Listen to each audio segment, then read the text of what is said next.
Old habits die hard. I'm gonna get a new pizzazz.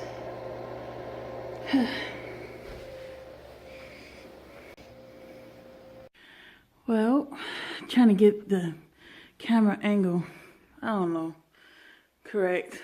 It's weird. Like I said, learning how to use your handheld. It didn't take me long to figure out how to place my other phone, which now I have to start using, not phone, my other camcorder. It was a 2-in-1. Anyway, so it's been a week. It's after hours now. I'm uploading yesterday's video. There was nothing to really record this week. So good thing I forgot to upload my Thanksgiving my Thanksgiving footage. Well, and basically all the footage for the month that I thought was odd but helpful. The fact that it's been snowing since October, on and off. I don't think we're getting more than about an inch or 2 of snow. I'm not a weather person. We've been getting some snow. Also, you notice that a lot of my footage, you don't really hardly see anybody. You might mostly see me if I want to be seen that day. I don't know. Sometimes I don't want to be bothered. I don't see how vloggers can do this on a regular basis. It is so invasive, so hard. Because the way I have mine set up is that, it's a library. We want you to read. So I have a whole bunch of, captions at the bottom of the page. I'm starting to learn how to subtitle too. It's harder than you think it would be. Let's see. I've been subtitling a lot of other stuff. Trying to learn camera angles. I play with everything every time I learn with every video. Transitions, the jump transitions that are usually used to YouTube, because this is a format or forum I chose to majorly post everything. You'll notice too on some of it is that good thing I'm trying to add subtitles is because I'm from Mississippi. That's where I was born. My mom's from Mississippi, but my father's people are from this community. And my grandfather used to talk a lot about how nice and everything it is here, the trees and quiet and everything. Because it's nice. It's okay in Mississippi. Not recently, I'm being told. So like 10 years, 20 years back when I last visited, there were gangs in Mississippi. When I was growing up in Mississippi, there weren't any gangs. Now there's people reverting back to speech from the civil rights era. So, and I don't mean the positive stuff. I mean the negative stuff. And the thing about Mississippi was that it was nice and pretty. People see your face, got along with you. But you didn't know what the body count was. And I had a cousin that was ran over by a gentleman. And his cop friend came and says, well, mistakes happen. And that never happened to the guy, but my cousin's dead. So, then another thing happened. My family was like, yeah, we're moving.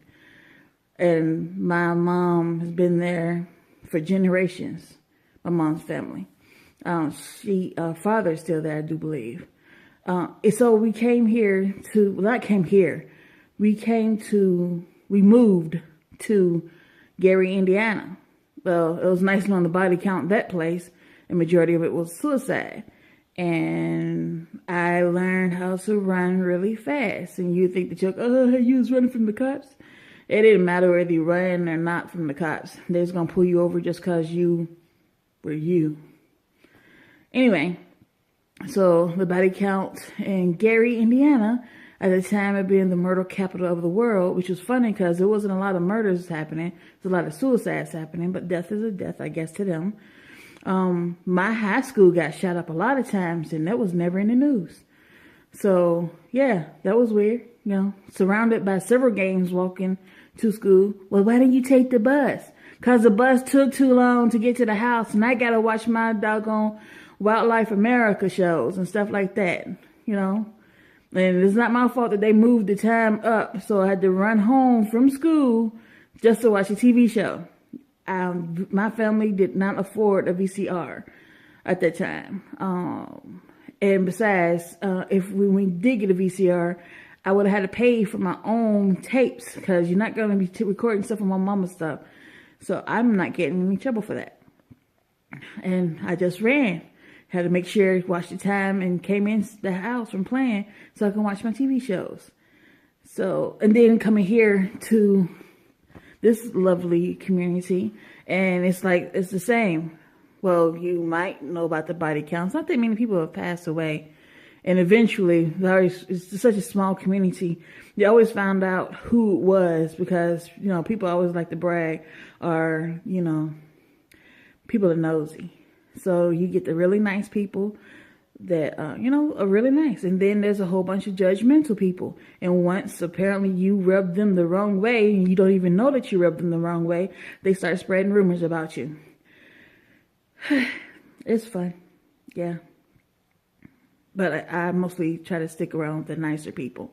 I'm not a gossip. I don't spread rumors. I'm all about facts.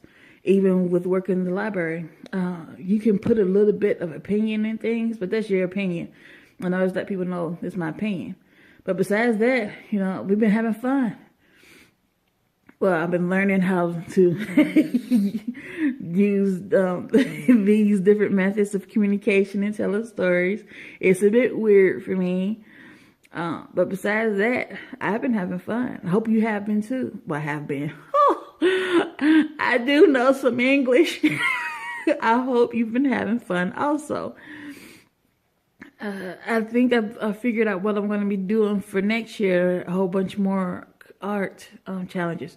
Because I only draw, or let's see. When I feel the mood, it's just, I will never be a commercial artist. Let's just put it like that. If something moves me, I will draw it. If it doesn't, you know, I got other things I got to do. I got reading, drawing, designing things that I will, you know, flyers and stuff. That's part of communication. I do a lot of those and print them off and put them out in the community for upcoming events for the library or whoever asks me. You know, I only charge $20 to help you get a flyer. And I'm doing most of the work. You just tell me what it is. And I've gotten really good at that one. So I guess if you need a professional flyer person, I'm your gal. What else? I used to draw landscapes when I was little. Then I started doing portraits.